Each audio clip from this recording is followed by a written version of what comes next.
free with 911. My husband, he's got PTSD, and he's kind of been a rampage. He thinks he's in Iraq right now. Give me the phone. What's wrong?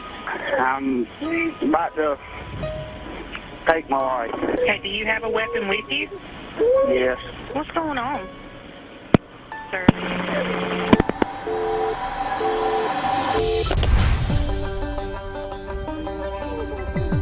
My name is Carol Borden. I'm the founder and executive director of Guardian Angels Medical Service Dogs out here on our farm in Williston, Florida. That's it. Thank you. Our veterans today are coming home with post-traumatic stress disorder, PTSD, and it's an enormous problem. The level of stress that the combat tours bring takes a toll on you mentally, physically, psychologically.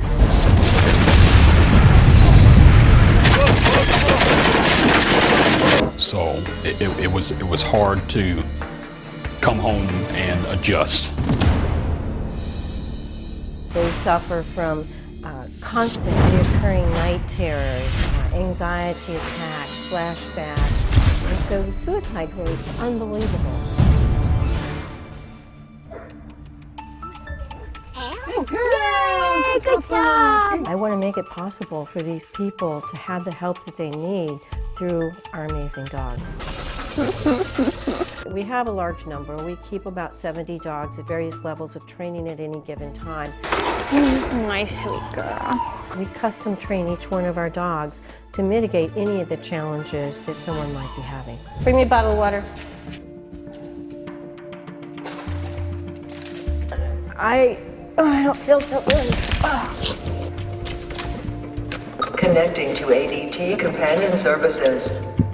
Come over here and collar them on that side now. It takes a long time to teach multiple skill work functions to the dogs. Open that door. There. Can you turn the light on for me? Good job. Carol is the dog whisperer of this place. She truly understands what is going through a dog's mind. Sit. Good boy. My name's Chris Borden, and I'm operations manager. Chris is our doggy crack here. Whenever a dog sees Chris, you know, they go absolutely nuts. It's like all training goes out the window and they're like, ah! That's a Ruthie! How are you? That's a Ruthie! Puppy, puppy, puppy, puppy! Yay, look at you guys! Look at you guys! Yay! Day starts between 5 and 6 o'clock. Work the dogs, feed them, clean them, rotate them, make sure that anything that we need is being taken care of on the farm. There is a lot of poop scooping. It's a dirty job. But somebody has to do it.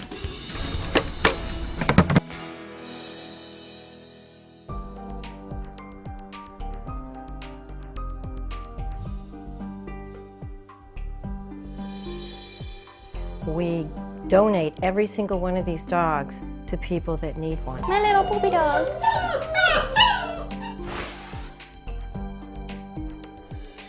One of our biggest concerns here is the waiting list. We currently have up to a 4-year waiting list depending on the skill sets that the dogs need to be taught.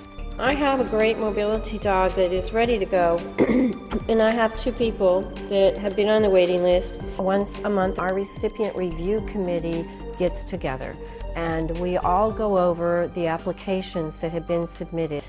Both of them are veterans with PTSD and serious mobility issues from war wounds. The recipient review board is made up of all nurses. I've chosen them because of their medical background. I feel really sorry for him, and I would really like to help him. My medications weren't doing it for me. My counselors weren't doing it for me. The therapy wasn't doing it for me. Brandon sat in the sofa, right, typing on his computer. I'm like, what's going on? What are you doing? And he wouldn't talk to me, and he was literally crying. And he's like, I'm just telling everybody goodbye. I have had people call me and say, you are my very last phone call. I can't go on. I can't do this. I have this lady here. I'm concerned about her mental state if we wait much longer on the dog. My name is Natalie Vines. I was medically discharged both with seizures, PTSD, and TBI in 2013. What do you do? I'm very torn. My consensus is probably to go with her if we decide to. Carol, what I was thinking, why don't we go ahead and put a foster in with that young girl? This way she would have the dog, and then we can help and give the dog. Now the man who's been waiting so long, he can get the one who's all ready.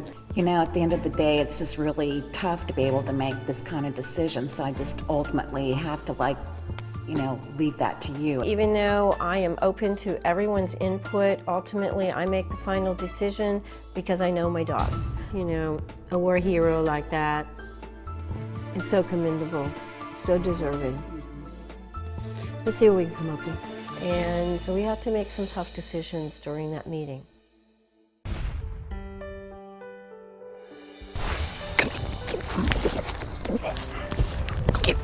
Never did I think that I would have a dog that would help me get back to a stable life. If I'm having nightmares, he will literally come and wake me until I wake up. When he senses an anxiety attack, he'll come and do this. He'll put himself on me. He'll force me to pet him, or if he thinks that, you know, I'm in a awkward situation like that. Hey, boy. Today, Brandon's whole life has improved dramatically, and he can go places and do things that he's been reaching for years. He's the reason why I can go outside now. He's the reason why I can interact with people. He's the reason why I can spend time with my kids again. He's a sweet dog and he loves to play with us. I think that he's mostly meant for Daddy because those two are like peanut butter and jelly and they just mash together into a sandwich. It's been a life-changing experience for me, period. It starts with tears and it ends with tears, but it's I call it bittersweet. It's the true definition of bittersweet because it's bitter in the beginning, hearing their stories, and so sweet to know the recovery and the life-saving things that happen for them. Bye-bye.